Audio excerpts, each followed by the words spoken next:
ஆம், நான் தான். தங்களை காண புலவர் பாலபத்திர ஓனாண்டி வந்திருக்கிறார். பாலபத்திர ஓனாண்டி வந்து தொலைய சொல்லும். ஓனாண்டி கோணாண்டி. எனதருமை 23ஆம் புலிகேசியே, நீ வாழ்க, நின் கொடை வாழ்க.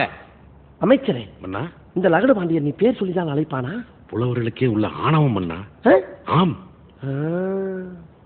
தாங்கள் வந்த நோக்கம்? என்னுடைய புது கவிதை ஒன்றை தங்களிடம் பாடி காட்டி பரிசில் பெற வந்திருக்கிறேன். பரிசு பாடு, பாடி தொலையும். மன்னா, மாமன்னா, நீ ஒரு மாமா மன்னா. பூமாரி தேன்மாரி, நான் பொழியும், நீ ஒரு முள்ளமாரி. அரசியலில் நீ தெள்ளியதோர் முடிச்சவிக்கி. தேடி வரும் வறியவர்க்கு மூடா, நெடுங்கதவு உன் கதவு என்றும் மூடாமல் மறைக்காமல் நீ உதவு. எதிர்த்து நிற்கும் படைகளை நீ புண்ணாக்கு, மண்ணோடு மண்ணாக்கு.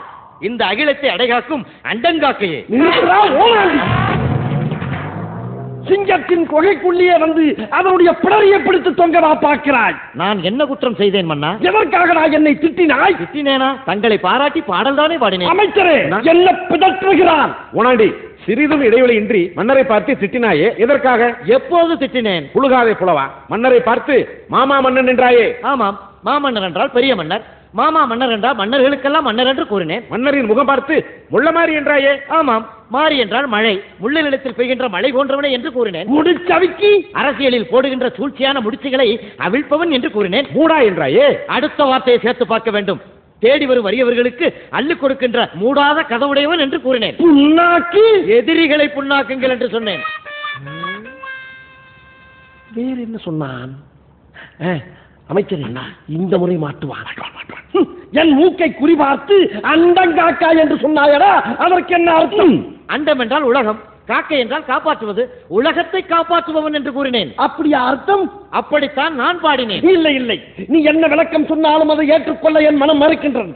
உனக்கு பரிசும் கிடையாது, ஒன்றும் கிடையாது. உதைப்பதற்குள் ஓடிவிடு. மன்னா, என்ன? என் சாபத்திற்கு ஆளாகாதீர்கள்.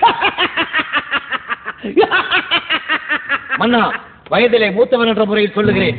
அளவுக்கு அதிகமாக நடக்கிறேன். எதற்கும் ஒரு எல்லை உண்டு. பாலபத்திர ஓனாண்டி, என்னிடமா எதிர்த்து பேசுகிறாய்? இன்னும் கொஞ்ச நேரத்தில் உன் கண் விழிகள் இரண்டும் பிரிஞ்சு வெளியே தொங்கப் போகிறது. யாரங்கே? அந்த மூக்குப்பிடியை அள்ளி அவன் முகத்தில் போடுங்க. இது அநியாயம், அக்கிரமம். எனக்கு இது நியாயமடா?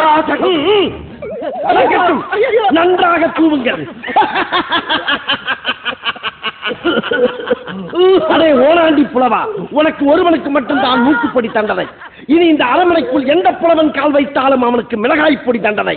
கருவம் தலைக்கேறிய மன்னா, உன் ஆணவம் அழியப் போகிறது. அழிவாம் அழிவு. என்னை அழிக்க எவ்வளவா வருவா?